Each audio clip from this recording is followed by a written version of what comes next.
The Around the NFL podcast is accepting tailgate invites. Welcome back to another edition of the Around the NFL podcast. My name is Dan Hanzus, and I am joined by a room filled with heroes. Marc Sessler, Chris Wesseling, and Gregg Rosenthal. What's up, boys? Hey, Dan. What is happening? Things are great. Things are really great because it's good to be alive. I've been all over this world, guys. And Dan's especially happy because he's in the country, the United States. The only country he likes. That is totally untrue. I am a world traveler compared to some people in here. We were talking about before we came on. This is where I've been. A lot of countries. You ready? America. 1.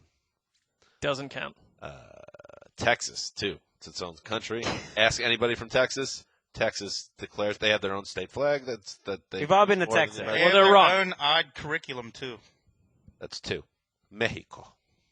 Cancun, spring break, 2K1. What a party. Culture. I like it. Canada. And my paramour, Kirby, up in Toronto. I in forgot my past. about your made-up relationship with Kirby. The motherland, Ireland, 96. Nice week on the buses. Seeing all the great Emerald Isle. It's a lot of places. So anybody, you want to come at me, Mark, like you were? Well, it wasn't about that you hadn't traveled as much, although that's true too, as much as you just didn't like or see the need to ever leave the country in the future. My wife always is like, we got to go somewhere. I'm like, Well, I'm she's good. right. it's good. I'm happy right now. Maybe down the road, I'll see the earth. You've made some slightly jingoistic comments. I disagree. Dan's like, yeah, once we have more kids, they get old, then it'll become really easy to travel. Oh, what's my jingoistic comment? Best damn country in the world? That one? Don't need to go anywhere else. I'm good here. As Greg mentioned, you don't have to challenge that if you don't go anywhere else. And it's like, this is all a roundabout way for Mark to mention, I used to live in England. All right, Mark, we got it. Jeez. You mentioned it. I You didn't also say a word spent about time it. in Australia. It's like, I was in Easter Island. All right, what do you want from me? I was keeping relatively quiet because you embarrassed yourself before the show with your perspective. It was downright embarrassing, and you should listen to your wife. Listen, I'm just a regular Joe. I don't have a ton of dough to it's travel not regular around Joe. the planet like some other people. I don't know what happened in your Connecticut upbringing. It's not regular behind Joe. your ivy walls. It's not a regular Joe scenario we're dealing with here. The old Zeuser is a man of the people.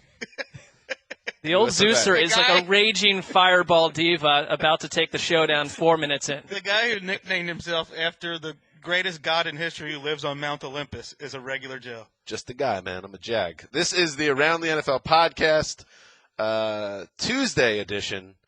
So you know what happens on Tuesdays. We got a lot of stuff to get to, and I'll go over it real quick before we get into it. We're going to recap that Monday night football game, a wild ending, the Seahawks and Lions. I'm sure there'll be plenty of hot takes. Hot takes aplenty from the Around the NFL team, including Wes wearing a Henley shirt today. Is that what it is? Yeah. I don't think it is. Very masculine. I don't think it is a Henley. It's close, though. It's got the buttons. All right, whatever you say. We will also – everyone. You guys are just questioning me on all turns. Well, it's time. Also, we have some news to get to. We have to fork some teams. We forked – how many teams last week? 4? Not enough. No one knows. It's like the entire AFC South. Okay, we forked, I believe, 4 teams last week at least. We'll double-check on that, and that means that they have no chance of making the postseason, and there are going to be, gentlemen, 3 more teams that join that group. Our stick of forking them chatter. Also, we are going to do our Thursday night preview of the Thursday night football game between Mark. The Houston Texans and the Colts of Indianapolis. Very good. And then we will do, we had our power poll that we unveiled, I believe, the last day of August, about a week before the season started. And now, with the season 1 quarter through, Greg, 16 games for each team, each regular season. 16 divided by 4 is 4. So this seems like a good time to check in on our power poll, our second edition of the power poll, and we'll also check what we have right, what we have wrong, what's cooking. What's changed Yeah. in the power poll, and that'll be up on the website as well. Maybe we'll do NFL.com/power poll. Yes. I like that. It's a good Now I have to kind of remember URL. to do that. And so that's what's coming up on the show. Very exciting show. I look forward to every time, Greg, I come upstairs. Look forward to this. This is fun. This is what it's all about. This isn't work. Greg barely alive right now. He's trying to get something out of him. There's not much there right now. Well, I'm just saying, let's get to the news. Let's go. All right, sorry. All right, boss. Before we get to the news, though, behind the glass, we have, the Irishman, Brendan McGinnis, is gone. Thank you. Now that he's gone, you dropped the T from his last name. Sully, I finally was made aware that there was no T on his last day. Sully's also gone. They did great work. But now, rising, a real future star is Sydney Carlson behind the glass. What's up, Sydney? Hey, guys. Feeling good. Great Welcome. to be here. Great to be part of the team. Yeah, so Sydney will be helping us out on Tuesdays and Thursdays, and we'll be getting to know each other. Right now, it's almost like that first day of school thing where, you're just feeling each other out. In a couple of weeks, it'll be like just a bunch of buddies. Right? Well said. Whatever, Greg. Why are you on my case today? Dad. Concerned about Sully, by the way. Why? Saw some image, I think it was on Facebook, some sort of social media platform where he's back in Tennessee. Uh-oh. He was at a Vols game. His plan for like the next 2+ months is just to stay at his parents' house and go to Tennessee Volunteers games. Just some wild, he looked massively inebriated to me, just dressed in orange from head to toe, otherworldly, Sully doing absolutely nothing with his adult life. That sounds like the picture of any Sully event I've ever had in my mind. Sounds great. It sounds awesome. All right, so let's before we get into the news, Sydney, why don't we do a little Monday Night Football? Ooh, jaunty. Cam Chancellor, Seattle Seahawks safety, punched the ball out of Calvin Johnson's hands at the goal line, preventing a game-winning touchdown in the Seahawks' 13-10 win over the Lions on Monday night. And, of course, that was not the biggest story, unfortunately. After the game, it was the call that was missed by officials, the ball being punched out of bounds by Seahawks linebacker KJ Wright. Should have been a penalty for batting the ball out of the back of the end zone. First and goal from the 1 for the Lions. Instead, the call is not made. Game over. The Detroit Lions 0-4. Rest easy in that good night. The Seahawks are very lucky and fortunate. Chris Wesseling 2-2, right? No, the Seahawks aren't lucky. Oh, come on. How is that not lucky? How is that not lucky? They controlled the whole game. All KJ Wright had to do was fall on the ball. I hate these little controversies that everybody gets worked up about when they really have little to do with what happened in the game. Well, that's fair, and I agree.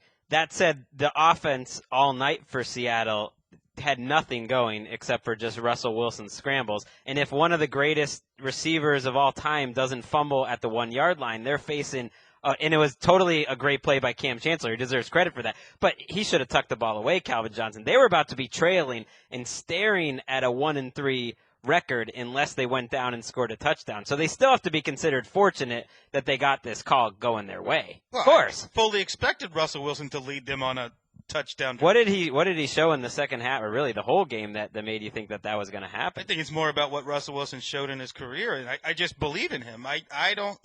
The Seahawks were in control all game. They got, there was a fumble that the Lions returned for a touch. The Lions couldn't do anything on offense. Right, they were two very similar looking teams, I thought. Well, the Seahawks could do a few things. Let Russell Wilson run around for 8 seconds in the pocket and then make a couple of plays, but that was the only offense in the game. This is a terrible job, though, by the Seahawks. They were up 13-3 in complete control. The offense completely sputters out. And, yeah, I don't disagree, Wes, that I could see if the Lions did score that touchdown, I could see the Seahawks coming back to win it. They're not a team you can count out, and that offense comes to life out of nowhere, it seems, at times. But 13-3, they turn the ball over at midfield, and the Lions can't do anything about it. Then Russell Wilson turns it over again, running for the touchdown, a 3-and-out, and now here comes the Lions marching down the field for the win. The Seahawks, this was not a great performance by this team, and I still think that there is a lot of reasons to be concerned if you're a Seattle fan that this team has not come together. Well, Seattle's the kind of team that will come together and figure itself out. They've done that. Last year at this time, we were very concerned about the Seahawks. They started slow. But it's not a formula. It's a formula to win when Russell Wilson is as mobile as he is and is so aware of the field and where his receivers are, and he's able to extend the plays with his feet the way that he does, doubling the length of passing plays. But the offensive line is a legitimate sieve. I don't know if that's a formula that you can count on for long before disaster will strike. I mean, it's going to affect your quarterback after some time. It reminds me of Russell Wilson's rookie year, which they started out and they were not able to throw the ball at all, and eventually they turned it around. And last year where they started out very slow offensively, and they did turn it around. But I think this is a problem. I think Russell Wilson gets a little bit of a pass. Granted, the offensive line was bad, but he still took 2 sacks. He fumbled twice. He led the league in fumbling 2 years ago. He led the league in fumbling last year. And now he had 2 fumbles last night, 1 return. So that's part of the equation when you talk about Russell Wilson. I don't think you can totally ignore that when comparing him to some of the best quarterbacks in the league. They're not leading the league in fumbling. They're not fumbling as often. If Jay Cutler did something like that last night, we would kill him. But that's going to happen because of his mobility. It's completely unfair. He gets a pass for a reason because they built this roster to rely wholly on Russell Wilson's sandlot football ability. And when you are forced to run around in the backfield for seconds and seconds and seconds on every play, fumbles are going to happen. That's how they built their team. Some people would argue he has to run around though because he doesn't see open receivers. So it's what he does well. He's an amazing quarterback. But it all kind of comes together. I mean, sometimes he's got to get rid of the ball sooner than he does. The other part of this offense, a big part of this offense is what Russell Wilson can do and making things happen. But it's really, this offense has always been built around that running game. And Lynch, here's the connective tissue between Marshawn Lynch's first 3 games and then Thomas Rawls is getting swallowed up behind the line of scrimmage. Yeah. And that's back to your point, Mark, that this team is not run blocking well. Russell Wilson is scrambling constantly. There's no way for this offense to get into a groove. And I thought it was telling. John Gruden at one point highlighted Russell Wilson took off when Jimmy Graham kept running downfield, didn't pick up an outside blocker, and Gruden made a comment along the lines of Jimmy Graham doesn't know what he is in this offense, doesn't know what he's doing in this offense. There's still a lot of stuff that needs to be getting worked out here. But I think that's not a shock to me. When you don't have Lynch on the field, you're still figuring it out with Graham. That we're not going to see their prime performance in week 4. Their best offense has been their defense. Yeah. Because when you're going to allow 10 points or you're going to shut out the Bears, the offense doesn't have to do much. Now, last year in games they did and they responded. I still don't see them being able to score 20-plus points a game if they get into that situation. I think they'll figure things out, but they need to figure out what to do with Jimmy Graham because, he got hammered in the pregame shows for his poor blocking this year, and they usually count on the tight end to block. And they just need to figure out how to best use him because it's not happening right now. He has not been much of a factor, and they really seem to miss Max Unger. I mean, they had a Pro Bowl center, and that's where a lot of the pressure was coming last night. And I do agree with you, Wes, to talk a little bit about the call, that it was a little bit of a technicality. I totally understand why people were up in arms about it. It was such a bad call that Dean Blandino got on the air immediately after to say it was a bad call. For him to do that, it's saying we couldn't have screwed this one up more. Now, maybe it's a stupid rule, but he was basically signaling, it's a terrible call. If there's any gray area there, he's not going to get on the air and say, our bad right away. Isn't the whole process what's broken about it? And Dan mentioned this on the Dan Mashek football program earlier today too, just that when everyone, let's not sit around and pretend we knew the rule. Maybe 1 out of 1,000 people are sitting around knowing that rule. But the point is, when the ref doesn't catch it, but your command nerve center in New York, or most fans, after it's discussed after a while, realize that a grave mistake was made, then you have to be able to reverse it. You can't have these calls that aren't reversible. It's tricky. I mean, why is it tricky? Bill Because it's an Belichick would like absolute everything. black eye. Bill Belichick would like everything to be reviewable. The NFL would say we don't want to review judgment calls. I understand why this is a judgment call on some level. Maybe you make it that everything inside 2 minutes is reviewable. I would take the 180-degree opposite view of Bill Belichick and make nothing reviewable. Disrupts the flow of the game, makes a mockery out of the catch rule, and just manufactures controversy that we don't need. Here's the problem with that, though, because we've already been down that road. There is more controversy with the replay than there was without it. Just wait. They had to replay in the early 90s. They got rid of it, and then calls are getting missed over and over again. It cost the Seahawks a playoff spot in 98, which is the impetus for it coming back in 99. You just had the same, different problems, but same issues. It would just be different issues. That's jobs and money. Right. And without replay, it doesn't disrupt the flow of the game. You're still getting controversy. You're a league who pays people to explain roles to the audience because the audience doesn't understand them.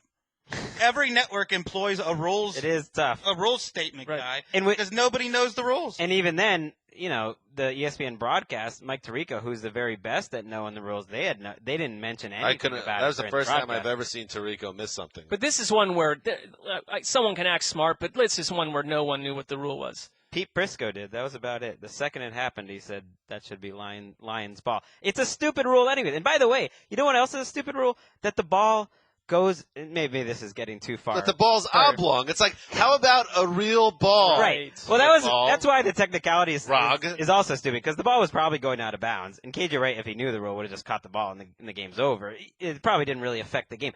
I think it's stupid that the defense gets the ball back in that scenario. I never understood that. Why does and I think that could change. I think there's some sentiment that the offense keeps the ball. Whoever possessed the ball last gets to keep it.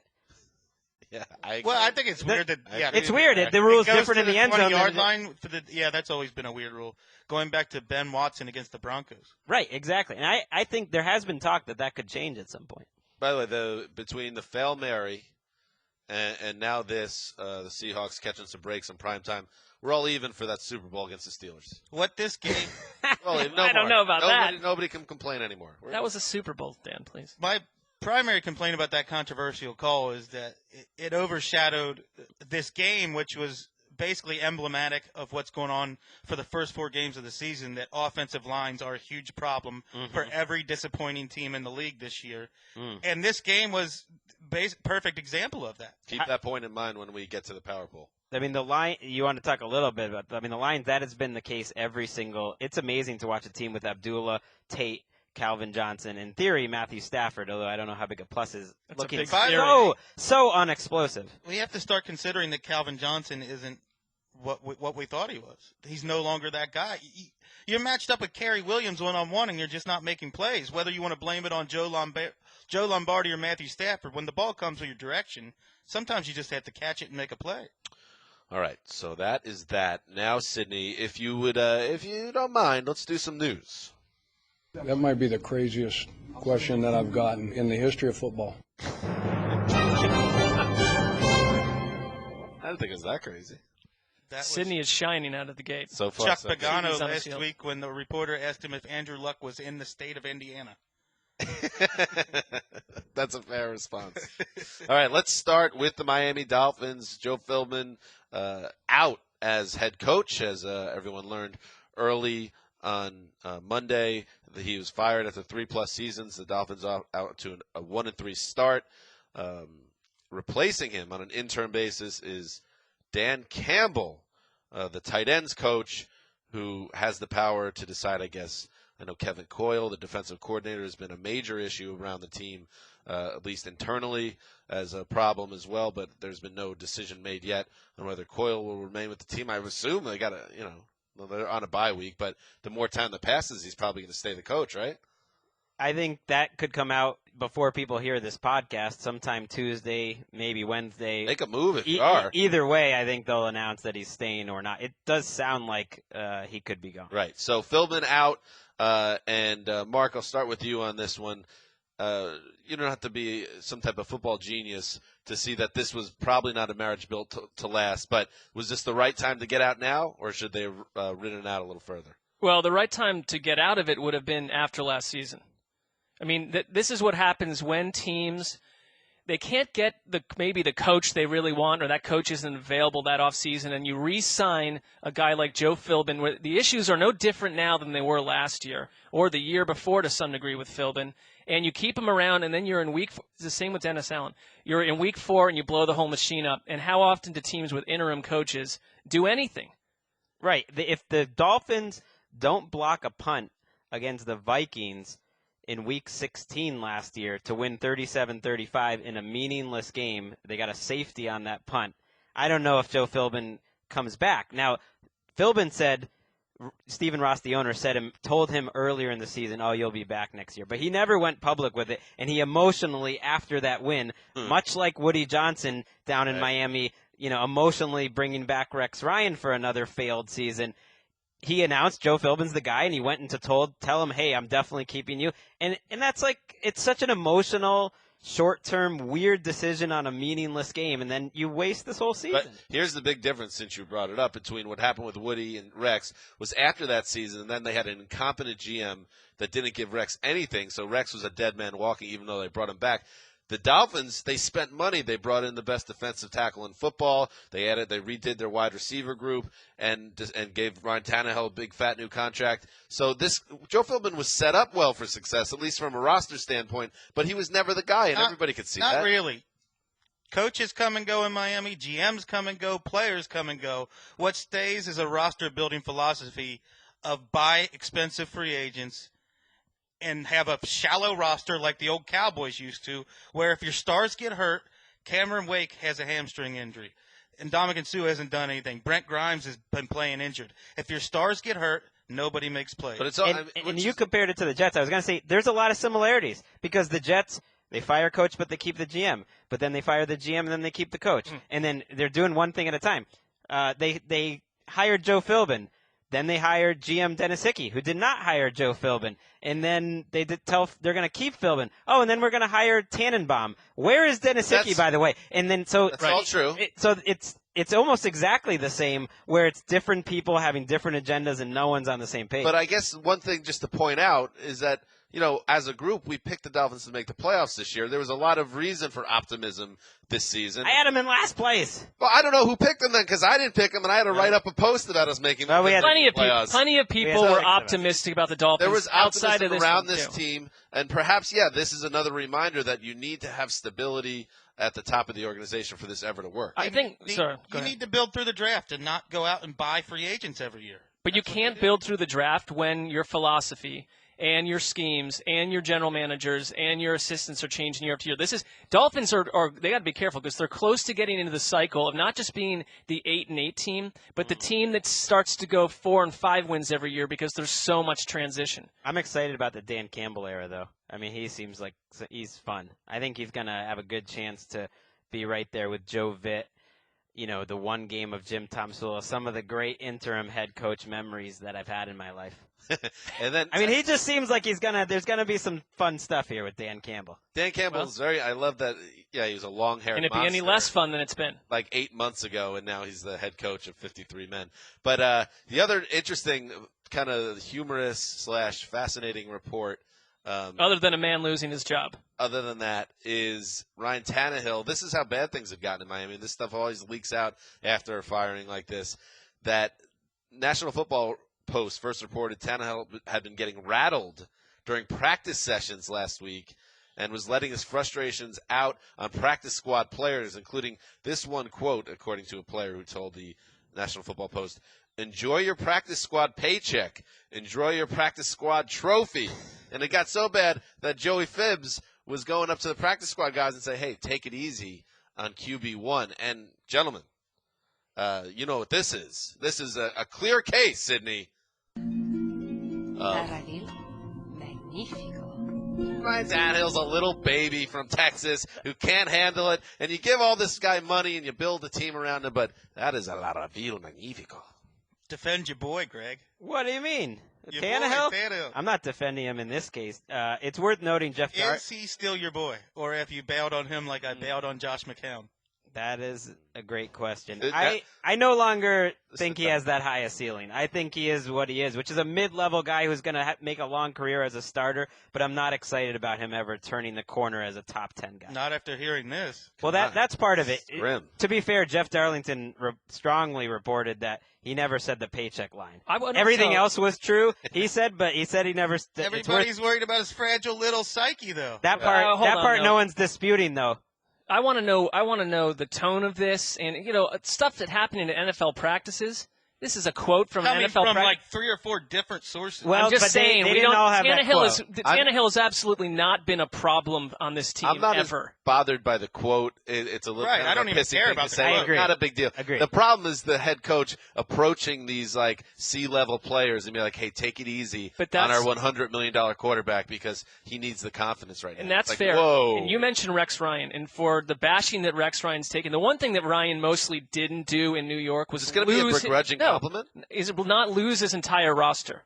You have to dump your coach when Philbin over and over cannot handle these conflicts over. I have no problem with Tannehill being frustrated in practice and going off on whoever. But I want him to be frustrated. They've sucked. Sure, but it's a sign that the pressure is getting to him a little bit. For a little bit of context, some teams, as Alex Marvez pointed out, they really prefer that their practice squad team kind of show the defensive scheme, but not necessarily try to make plays on the ball. That's almost an idea that they have, that they're not supposed to be making these interceptions. Now, I thought it was really interesting. Campbell addressed the situation without mentioning Tannehill pretty directly. He said when we have practice, the best teams, they go after each other. The defensive practice squad, they're going to go after the offense, and that's the team I want. And to me, that said it all, is that he thought Tannehill was being babied. Joe Philbin seems like a wonderful person and a nice guy and a good human being who oversaw something where he had no authority. And this is the same coach who allowed Richie Incognito to be on the leadership council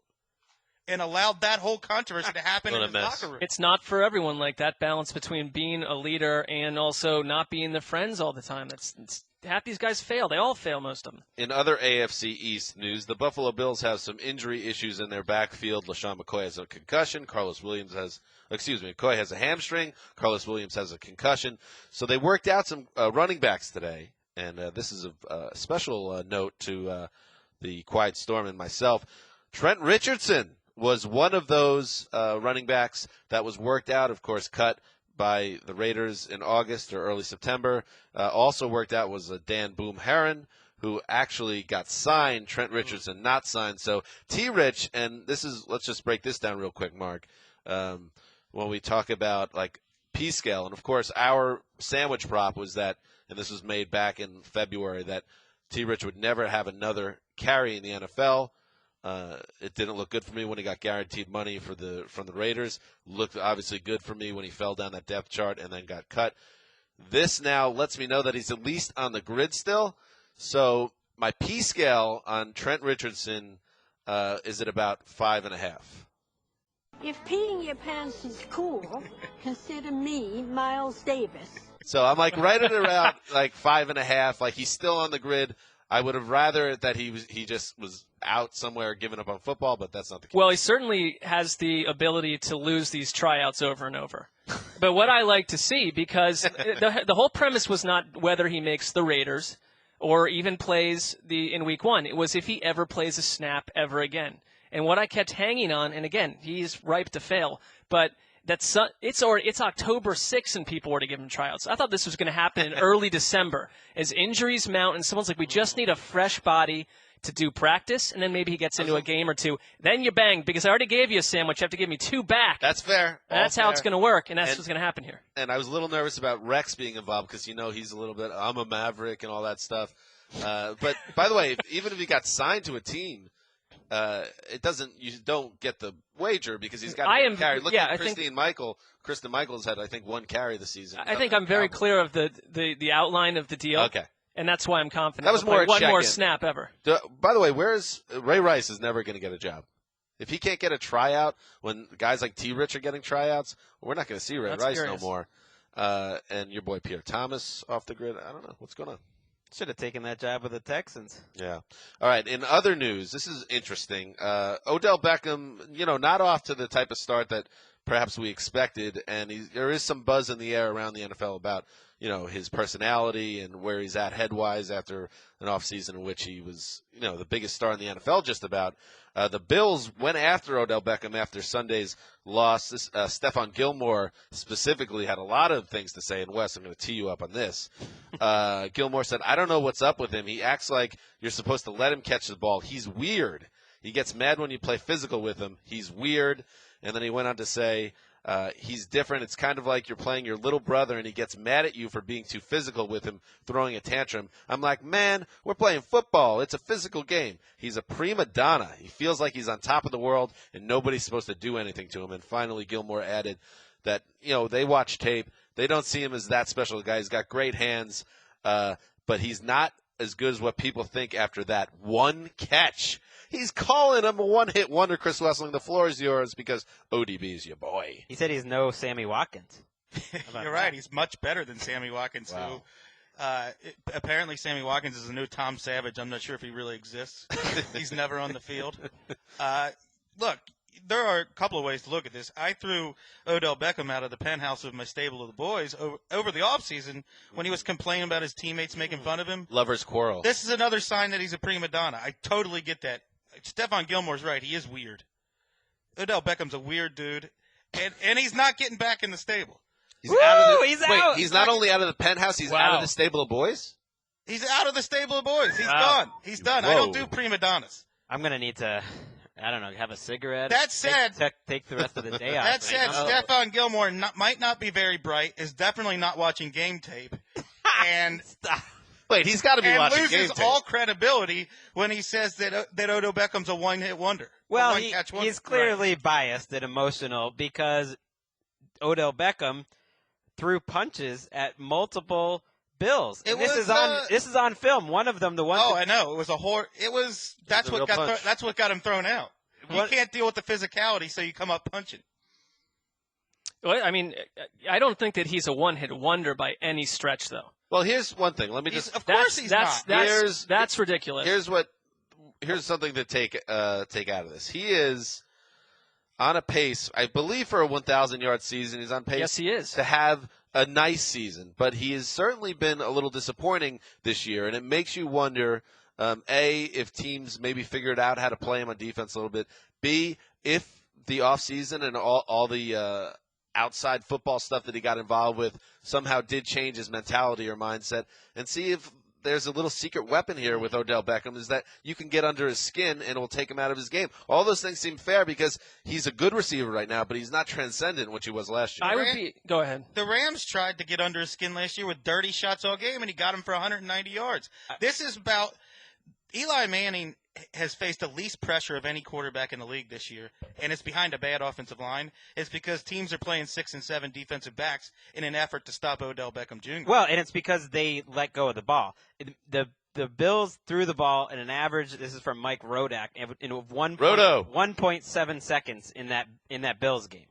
That's the shortest amount of time any quarterbacks throwing the ball all season, because all they're doing is dropping back 3 or 5 steps and throwing the ball 6 yards. That's not going to get big yards for Odell Beckham. I think he's looked fantastic during certain moments this season. But he punched the guy in the helmet with his fist. He should have been ejected from the game. He's going to get a lot of fines. All right, so he's a little bit immature. I mean, that's fine. He's also 23, coming off an off season where you came into the league last year with a chip on your shoulder, because this time last year, everyone was ripping this guy for not shaking off a hamstring injury and getting on the field.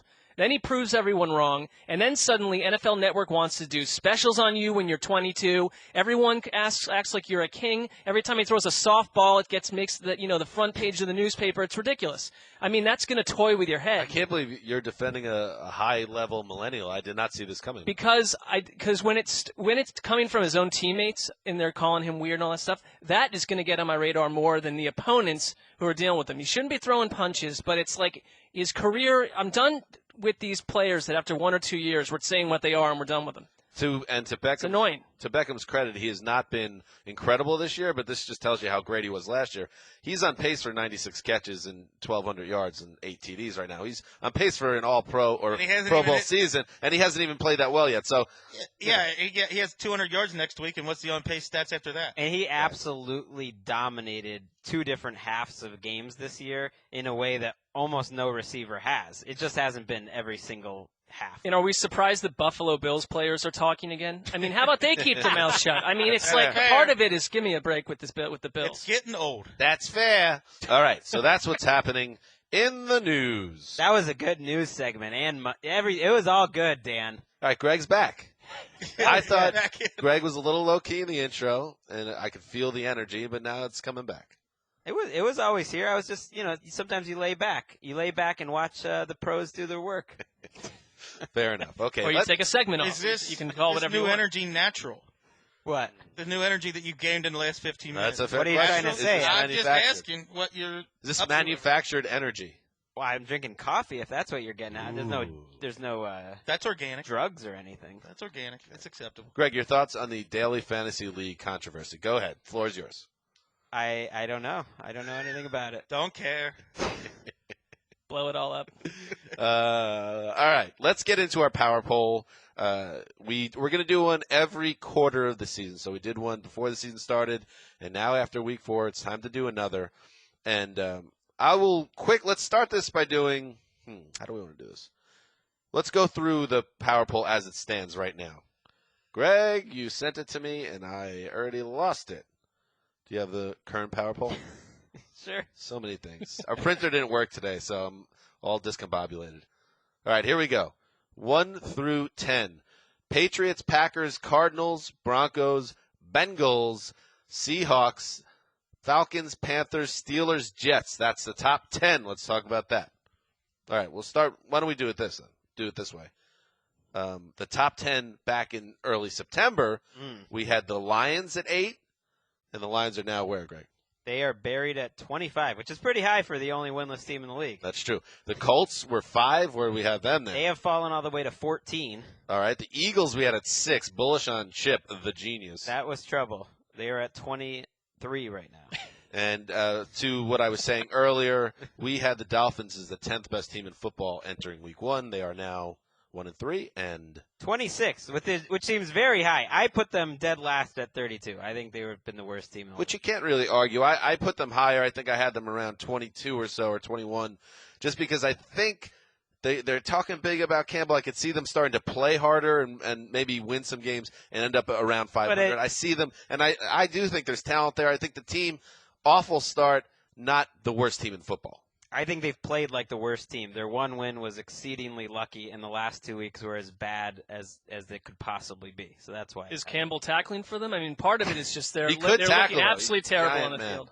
11 through 20. Rams just missing the top 10.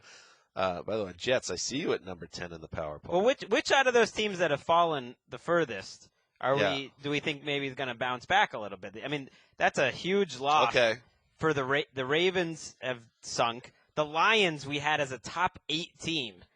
They were the start of our second tier, and they're forked. I would go with the Colts, not because I think the Colts are what we thought they were before the season. They're not. But you're in an absolutely wretched division where you could string together games. And Andrew Luck, if he rebounds some, then why not? Rebounds. That's interesting. We just with Dave, Mark, this morning, we did this thing where we did the quarter poll awards. And you could, with those 4 top 10 teams, if we had a category, most disappointing team, Lions, Colts, Eagles, and Dolphins, that is quite a tough category to win. But I would probably say it would have to be the Dolphins because it's been so all-encompassing, just a total collapse of the organization. But you could make a case for any of those teams. How many interim coaches, I'd like to know, have turned a team around? Like most of them go about 2 and 10. 1961 was the last time an interim coach made the playoffs. Oh my gosh! Usually it's like just a caretaker for an ultra top 5 pick disaster show. And I like the not talking about the teams that fell, but the Falcons climbing all the way up. We had no respect for the Panthers. We had them as the 3rd place team in the NFC South at 23, and now they're in the top 8. And when I filled this out, tell me if you guys would disagree. I realized, man, the middle of the NFL seems soft. There was about 9 good teams. I would stop it at the Steelers. The fact that the Jets and the Rams are 10 and 11 kind of shows you like how much this league is up for grabs right now. I'd put the Jets comfortably ahead of the Panthers. Well, that's why when I said I thought the Jets were a top 10 team in September, it wasn't because I think the Jets are great. But Mark laughs because he thinks I'm making a point that I called it. Well, but what I'm really saying is that when I did think that they could be a top 10 team, it wasn't because I think the Jets are a contender. It's a very top heavy league right now. Well, but I think compared to some other seasons, the top 10 has some shaky offerings who might not even be close 3 or 4 weeks. What, Falcons and Panthers? I'm just saying, compared to what we look at in general, when we look at the top half of the league, there is average all over the NFL. Let's look at our 11 through 20. Rams, Vikings, Bills, who really, they could have easily been 7 if we were doing this a week earlier, but that was a bad loss. The Colts at 14, the Giants at 15, the 16. The Dalton line is the Chargers, which makes sense. Cowboys at 17, totally. Redskins 18, Ravens at 19, and then we had the Raiders at 20. Those teams are all kind of more or less the same, I would say, with the exception of the Colts, if Andrew Luck gets healthy and they put it together, and the Bills, who are really hard to figure out. Yeah, much of the NFC East is in that group. The Raiders, got a lot of love. I mean, I think that also shows if you look when we do post this and you read our article. Once you get past the NFC East, Redskins, Ravens, if you got the Raiders at 20, that means there's a whole end of the league that's kind of up for grabs too. I mean, that any of those teams could start emerging and surprise us, and maybe a fork team comes and forks us. Yeah, I was going to say, who is the team most likely out of that pack to make the playoffs? Let's throw out the Colts because they're kind of an outlier. Well, you know who I'm going to say, the St. Louis Rams, who I had before the season. It's going to be tricky in that division to get 3 teams into the playoffs, and I love the Cardinals. We have the Cardinals number 3, which is great. It's cool to see the Bengals. We really believe in them. But I think the Rams have the most talent of all of those teams. What about a team, how deep down we're going? What about 20. the Redskins at 18? Because that division to me is an absolute unpredictable race at the moment, and the Redskins have shown they can play well. But they're like there's so many teams in the league right now that are so schizophrenic from week to week, so it's hard to really including make the sense entire NFC East, though. Like a team Right. could go 8-8 or 9-7 and win that division. Same with the Cowboys. They're Right. getting Dez back potentially in week 7. Romo won't be too far behind. They're getting Greg Hardy back. They're getting Rolando McClain back this week. They've had Sean Lee been injured. They have had by far the worst injury luck. They've been somewhat impressive that they've even been competitive with Brandon. Well, I like Whedon, but you've got to win a game. That's the You've got to problem. actually have to pull out some wins here. They should have won one of these 2 games, and now Now they they put get the themselves in a Patriots. tough spot. Yeah. All right, now here's 21 from out of 32. 232. Greg, there are 32 teams. Titans at 21. Chiefs, Eagles, Saints, Lions at 0-4. They're at 25. Dolphins, Jaguars, Browns at 28, Mark. So I think they moved up a little bit. I don't think so. A very small amount That's potentially. the same place they've been holding for 3 years of the They went up one spot. For like 16 years. Way to go, Brownies! The Yeah, Bears. okay. The Bears, 29. Texans. One win will get you. 4 Texans spots in the pool. at 30. The Niners at 31. They should be 32 to me. And the Bucks at 32 on our joint power poll, which we all, the 4 of us, in addition to the Chicago correspondent, Kevin Patra, who hurled a sneaky expletive at me after the completion of the Monday night game, which I was okay with. I don't He was think very you were fired up. alone. And then, of course, Connor Orr in his New Jersey Haunted Mansion. Why did you put get them all that together. kind of a treatment? I made a comment that I knew that the Lions were going to blow it or something, and Oh, yeah. and his response was But you were right. something me. That's all I'll say. Yeah. Well, It's fine. I deserve we it. also had a long text conversation about how you don't think the Lions fans have experienced that much pain, or they don't have Damn the pathos, please. the special pathos of the New York area because we don't know Detroit people because they're in Detroit. I know Detroit. Meanwhile, I love this country. the great, one of the greatest Remember? receivers of all time, literally ties an all-time Lions franchise record for receiving on the same play that he fumbles the ball. Ooh. Going in. I mean, that was an amazing, No, that would be- painful moment. You have to admit. As I tweeted, it would be in the hurt files of my pain rankings, which you can find at NFL.com/pain rankings. And just so everyone knows, Do it right now. the Detroit Lions are at number 4 on the pain rankings, so it's not like they got jobbed too hard. I just don't think there is a little missing, je ne sais quoi when it comes to the Lions. You said You know they what? had, You know you what's said they had missing? lost New too York much. media. that the Bills Exactly. That's what That's my what's point missing. was. Well, Sure, I whatever, agree guys. with Dan 100%. out of on that. touch. Bills, Jets, Browns touch. have that the Lions. So the Lions I'm are going to just make my own stunk. pain rankings and put the Jets like 12th where they belong. Your case for them was 12. that the Lions have been too bad to even count for pain. Right. That's what Lions No. fans to me are. They're a lot like Kevin. It's they just expect Angry? the worst. It all is boiling inside. They're angry about it. It's all just pain, no hope. I'm going to trust, Greg, that when you completely dismiss Dan's 30-plus years following the Jets and I'm just saying, and keep wallowing cheering with the fellow Lions. Jets fans, that you know at least more than one Lions fan that has absolutely impressed you with the level of passion, Yeah. anger, and loss. Greg, I'm assuming it's based on research, and many Lions fans, not just playing devil's advocate, to the No, fact that the Jets at every draft growing up were Wait, the most well, but that's- Greg downtrodden playing fans. devil's advocate? Draft's in Greg, New York. The draft is in New York. tell me I'm about- just saying, Jets fans have to be viewed as Hey, one of the here- most bizarre, downtrodden fan Absolutely, bases. and it's all very close. But Lions have great fans. I mean, when you watch the games, I'm taking the Lions crowd over the Jets crowd. I like how- Detroit is a By the way, sports I town. like how They love you sports. act like you know about Detroit and I don't. That's my Tell me issue, about your is- knowledge of the Detroit area. Well, I spent a lot of time in the Motor City. I Nonsense. watched the movie. I watched the movie 8 Mile. I own many of Eminem's solo albums, but also some like when he was a guest star on compilations. You know what I mean? It's a placebo. You're not. He There's just- no. Greg There's just no floated research off there. onto Lake Michigan there, just a corpse. Listen, Ridiculous. you can make the case, obviously, the Lions are a top 3 team, all. but just to This go is after a the compliment Jets. to your thing that it's inspiring feel so like much one. debate. That's what you're Months looking later. for is debate. Debate is great. Embrace the debate. Anything else with the old how power are the poll? Texans not 32nd? That's fair. That's fair. You can make a case. The Bucks are pretty It's bad. all a too. mess down there. I would think the one team though, the Titans. Where are they? They are sitting 21. 21? Okay. We're a little underrating them. I think the thing is they had a bye week, and let's say they play the Bills Nets. If they ever pull that out and they go 3-1, they're not a 20. They're not the 21st team. 2 in and my 2. book. They're 1 and 2. You can make the case Oh, that they're they 1 and should 2. flip Forgive with me. the Bills if that would happen. Yeah, I just think that Bills like are 13. they were agree. lost in action, and so we kind of forgot about them. But I had the record wrong. So It's crazy forget how many everything I bad said. teams there are because all of those 10 last teams, their fans would just say that they're having the most miserable season ever. Chiefs fans have to be miserable. Eagles fans. Greg are has miserable. quickly become the fan expert. Saints He is fans. I'm just speaking for saying, a every lot of- fan base in the country. I'm just. Chiefs fans are extra miserable because they can't yell at you anymore. That's true. That's true. But in Chase I'm a Daniel, man- how about that? I'm a man of the people. That's what I'm talking now about. that Dan has exposed himself. By as, the way, What? Speaking of Chase Daniel, number 32, dead last in QBR right now is Alex Smith. what's Andrew Luck? He might be- 31st. He's hanging around. I know he's in that mix. Let's get back to what you were saying there, Greg. You were about to bury me, I noticed.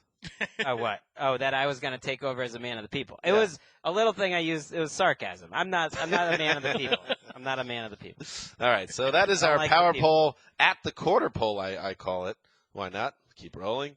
We'll bring this back. We'll trot this back out after week 8. Wes. I was told by apparently at least 73 horse racing aficionados yesterday the quarter pull is actually at the 3-quarter mark, not the 1-quarter mark. Was that Mr. Falcon at the iTunes review store? Yeah, it was him. More acorns, please. All right. Well, that's what we call it, is what the horse people don't call it. I mean, it's just different.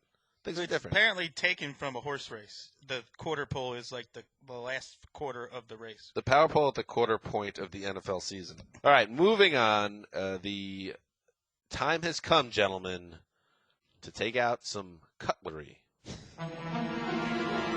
Stick a fork in him.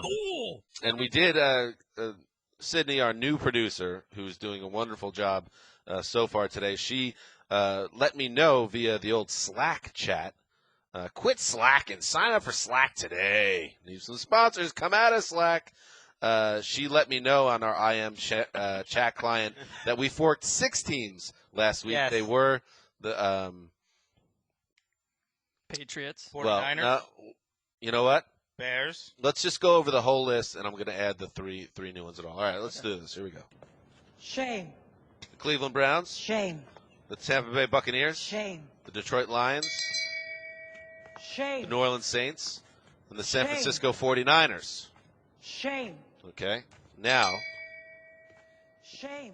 we have 3 more to add to that list. We voted. It has to be unanimous amongst the 4 of us. And the 3 new teams are Shame. the Houston Shame. Texans, Shame. the Miami Dolphins, Shame. Shame. Shame. and the Oakland Raiders. Shame. Oh. All gone. That is 9 teams in the NFL. And, Mark, it pains you to hear the Raiders, I could tell. Well, it comes down to they're going to make the playoffs, so they're not. That's all this exercise is. Not are they a better team than last year? Are they more fun to watch? And it's not. Are they going to be 5-5 and in the mix even at some point? Yes. It's. Remember, we're are they being gonna- bold. And we are. And from that angle, when I came in, I was off yesterday, and Dan said, here's the teams we're going to fork. That gave me pause, Oakland, just because Amari Cooper is a weapon. I just think they've got better quarterback play. There's something going on with their defense here and there, but they're not going to make the playoffs, so I had to agree with you, but that stuck with me. That one we could be Well, paying it feel- a charity on. it feels- Maybe. feels I'll cruel. take my chances that the Raiders aren't ready for the playoffs yet. Personally, they're improved, but what about We the all agree. Jaguars? We didn't fork them yet. I know there is some love for the Jaguars, but they're still the Jags, and they still blew a game. Half of us against didn't want to the fork the Jaguars. Andrew Luckless team So Greg and Wes. I thought Blake Bortles played pretty well against the Colts. The final score doesn't show that, but he made some throws. He played pretty well. And I don't know. To me, like, I know you're hesitant about the Raiders. I think one thing we don't pay attention enough is to division. Yes. Yeah. Because the Texans, according to Numberfire, have a 26% chance of making the playoffs. The Dolphins have a 5.5, and the Raiders have a 4.3% chance.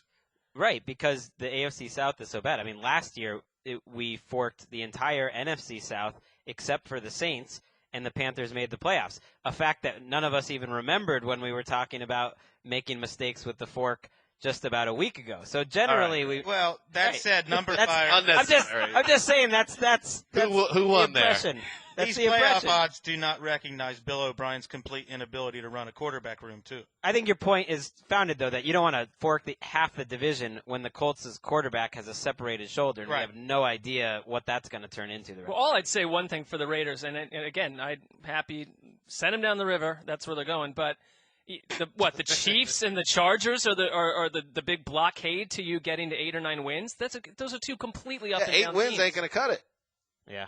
I'm just saying They it's gotta win not 9 or even 10 the probably. AFC West of 2 seasons ago where you're going to get buried twice by the Broncos, probably twice by the Chiefs, and probably twice by the Chargers. By the way, Now, there's an argument to be made there. Chiefs that aren't a they bad team, by the way, I don't think. I think the Chiefs I don't think the blew Raiders a are terrible a bad game team either. in week 2.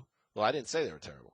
But I think the Chiefs blew a terrible game in week 2, and then the schedule gods got them. I wouldn't be surprised if they come on strong and they're in the mix. I wouldn't be surprised if in we a month. fork Kansas City next week. Well, they got to win. They got to win. They've given up 30 points in 3 straight games for the first time since 1987. They have not been competitive the last 2 weeks. The first one, it's misleading, at least in terms of the defense, because that was their offense that got the points scored on them. But either way, they weren't really very competitive against the good teams, so there's no reason to think that they suddenly will be. Baltimore Ravens were 0-3. We did not fork them.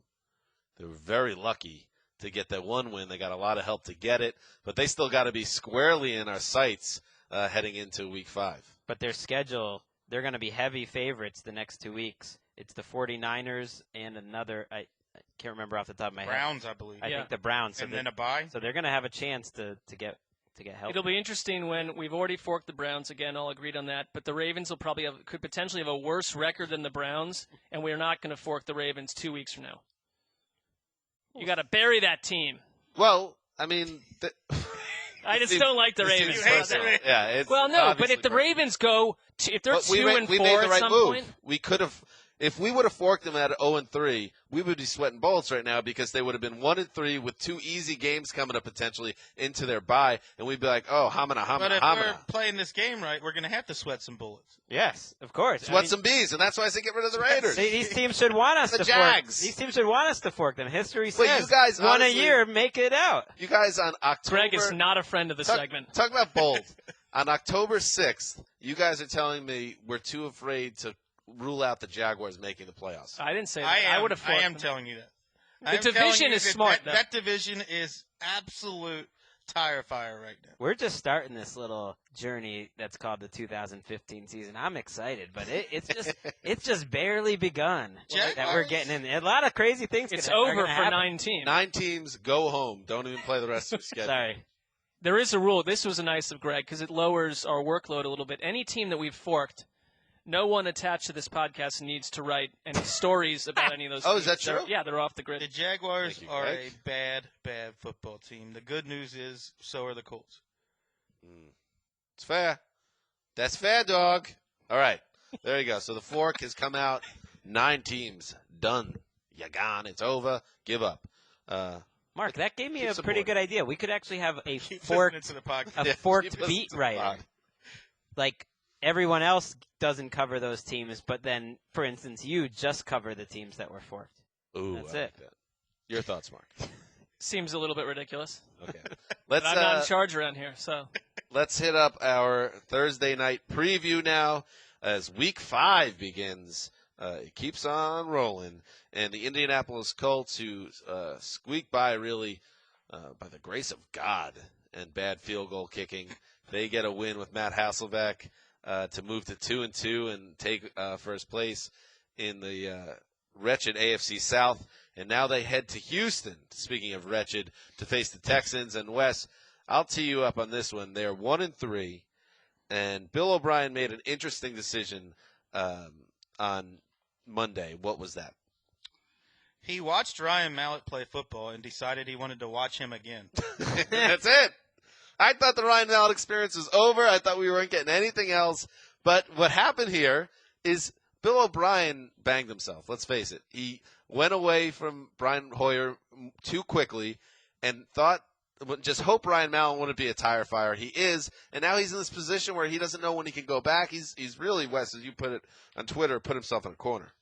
The only explanation I've heard that makes sense, and this came from one of my Twitter followers, I forget his name, I apologize for that. One of your fans, you mean? Part of my fan base. Yes.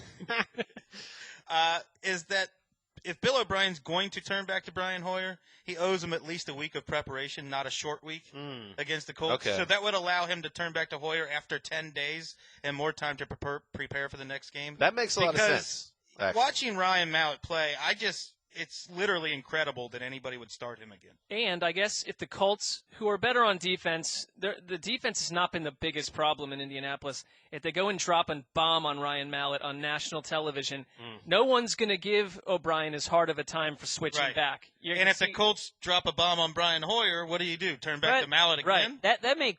That all makes sense, but he has to be thinking what a big game this is. They're playing Andrew Luck, who will be starting this game. It's fully expected that he's going to be back for this game, and I think that helps inform why he didn't play last week. Maybe they thought he couldn't handle 2 and 5 days, and so they kept him out.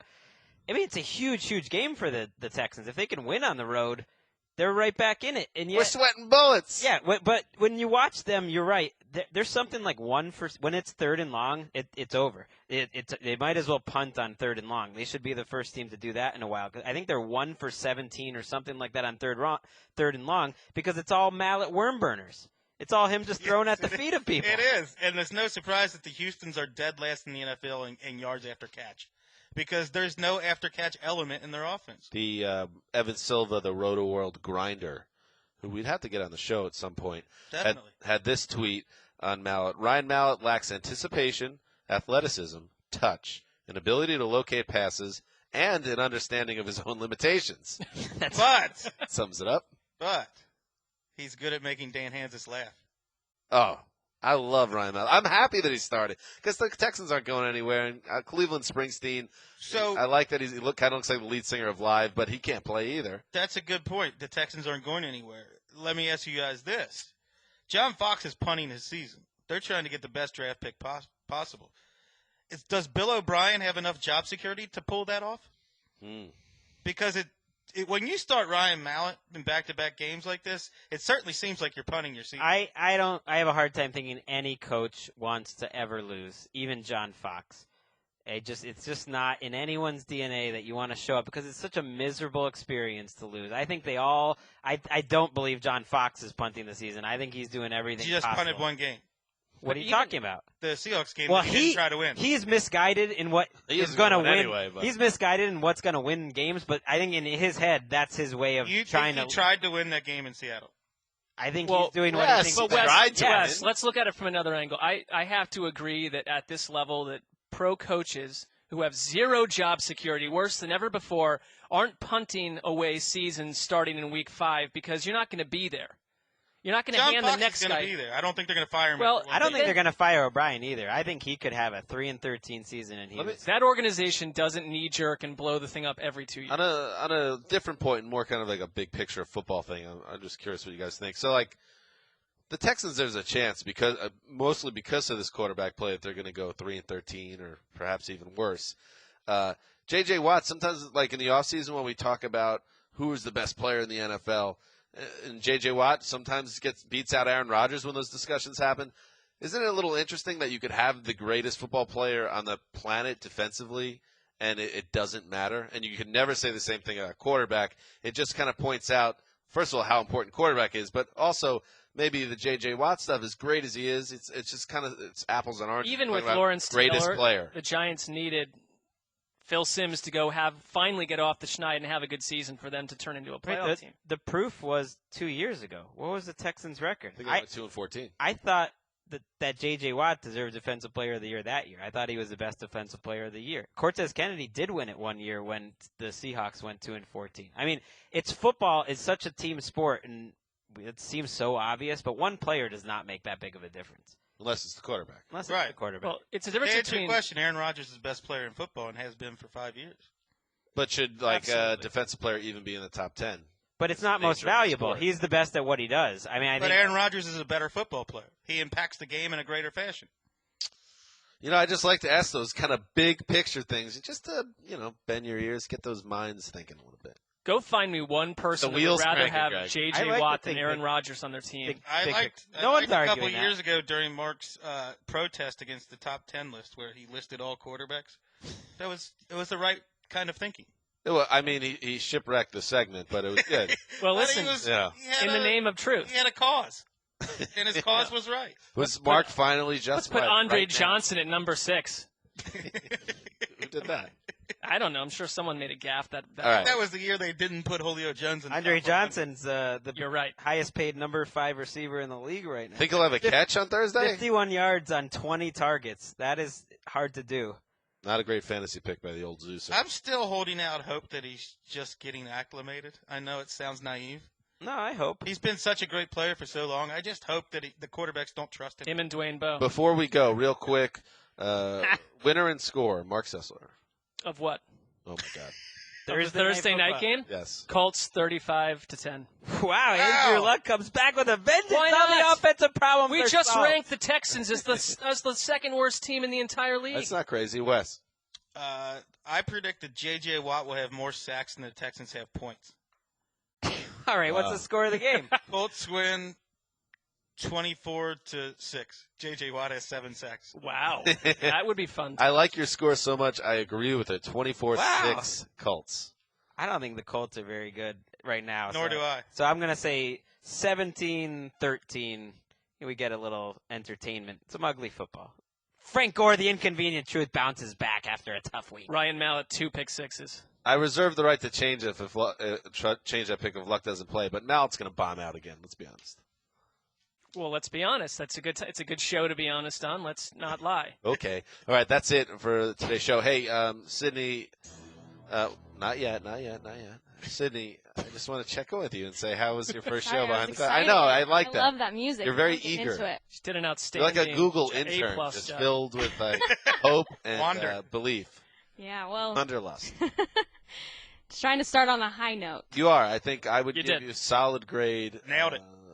A+ for show one. Well, okay. Nowhere to Wow. go but down. Yeah, exactly. I was just going to say. So welcome Only aboard, downhill from Sydney. here. A lot of fun times ahead. That's it for the Around the NFL podcast Tuesday edition. We'll be back late Thursday, early Friday, so check it out. This is Dan Hanzus signing off for the Quiet Storm, the mailman, the boss, and Sydney behind the glass. Until Thursday night.